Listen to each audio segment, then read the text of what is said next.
Mr. Hilton, distinguished guests, ladies and gentlemen. On behalf of the International Rehabilitation Council for Torture Victims, I'm deeply honored to accept the 2003 Conrad N. Hilton Humanitarian Prize. It's a privilege for the IRCT to stand together with those organizations whose work has previously been recognized by this most prestigious prize. I'm joined here today by the IRCT President, Dr. Bhugendra Sharma from Nepal,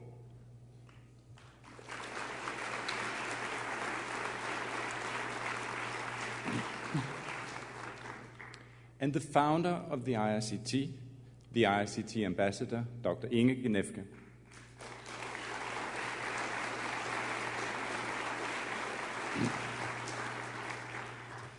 As well as members from the IRCT Council and General Secretariat, and representatives from rehabilitation centers in the United States and abroad.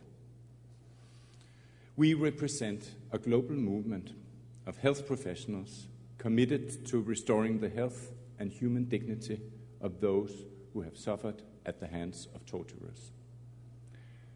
We thank the international jury and the Conrad N. Hilton Foundation for their recognition of the IRCT's global work against torture.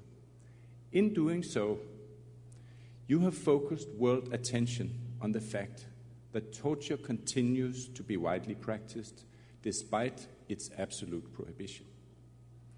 You have recognized and validated the suffering of the torture victims. You have reaffirmed their right to treatment, to understanding, and to justice. We thank the Standing Committee of European Doctors who nominated the IRCT for this year's prize, and the British Medical Association and the TASC, the Torture Abolition and Survivors Support Coalition in the United States, for endorsing the nomination.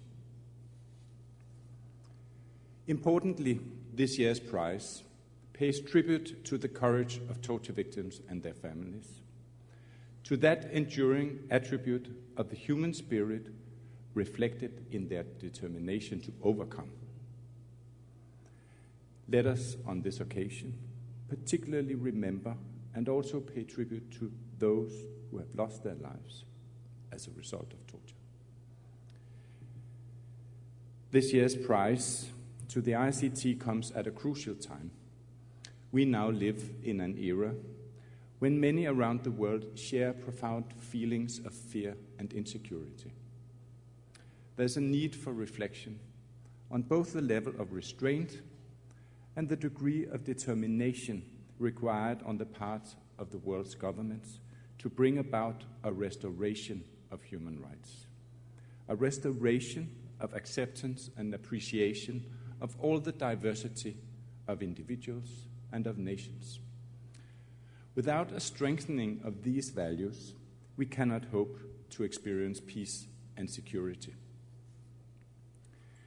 Deterioration of these values, combined with a lack of political will, encourages a climate in which perpetrators of torture are allowed to act with impunity. Such impunity means not only that perpetrators are not brought to account, but it suggests that torture is tolerated.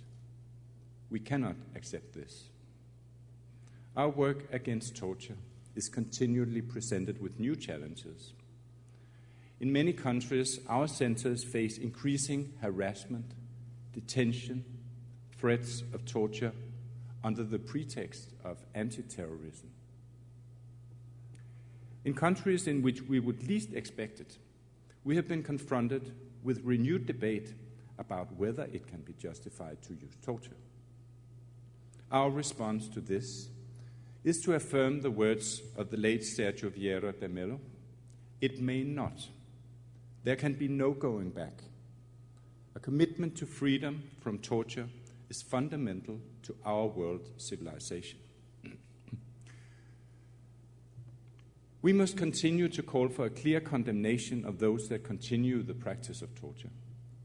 We must bring transparency to the veil of secrecy and denial that serves to conceal the practice of torture. We must expose those governments which claim to accept the rule but do not practice it.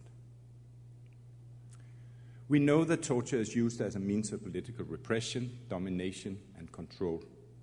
We know that the practice of torture is made possible in political environments which foster discrimination based on race, gender, religion, and political persuasion. We know that torture is a weapon of war. We know that a priority of post-conflict interventions must be adequate care for victims of torture and victims of extreme trauma, as witnessed in Rwanda, East Timor, Kosovo, Afghanistan, Liberia, Sierra Leone, and Iraq, to mention but a few. We are seriously concerned that governments which has gone to war against repressive regimes at the same time deny asylum to those who have fled for their lives, many having suffered torture under such regimes. Our global network of rehabilitation centers provides our most important long-term weapon in the work against torture, the medical documentation of torture, documentation of the physical, of the psychological impact of torture on individuals and on their families. This documentation provides the foundation for our collective approach to treatment, and it provides legal basis for successful prosecution. We are also developing a global monitoring and reporting system through which we will, in time and with the donor support needed, be able to provide a clear picture at the global and at the national levels of the prevalence of torture. Through our work, we know that for many torture victims, survival can be as difficult, often more difficult than the torture itself, leaving no parts of their lives untouched. Treatment centers around the world provide refuge for torture victims, a safe haven in which torture victims can confront their horror and express their grief, anger, humiliation with professionals who work with individuals to rebuild their lives. Treatment centers recognize that torture does not only affect the individual. The horrors of torture lodges itself within the victim's family, and it resonates through fear and repression in the wider society. This year's Hilton Humanitarian Prize will be used to strengthen the IRCT's global impact by ensuring treatment for torture victims through existing and new centers, and by ensuring exposure of the prevalence of torture and its perpetrators through increased research, documentation, and advocacy. The work of the IRCT does not take place in isolation. Time does not permit me to acknowledge all who have contributed to the work of the IRCT.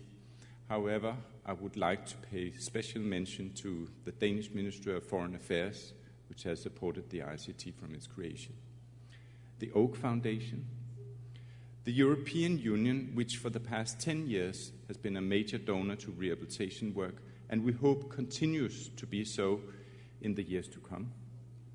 The United States, which through the Torture Victims Relief Act has guaranteed treatment for torture victims in the United States and abroad.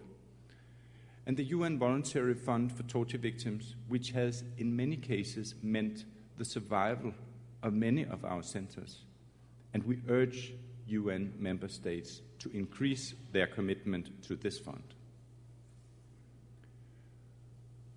We hope that the recognition of the work against torture through this prize will encourage governments and donors to support the IRCT to continue its work and to prevent the closure of centers providing treatment to victims of torture. I would also like to pay special mention to the former UN High Commissioners for Human Rights, Mary Robinson, the late Sergio Vieira de Mello, and the present Acting High Commissioner Bertrand Bramchiran for their inspiration, encouragement, and support. The founder of this prize, Conrad N. Hilton, believed that we live under an obligation to bring relief to the suffering, the distressed, and the destitute. May the 2003 Conrad N. Hilton Humanitarian Prize bring hope to all who have suffered as a result of torture. May it bring shame and condemnation upon the perpetrators.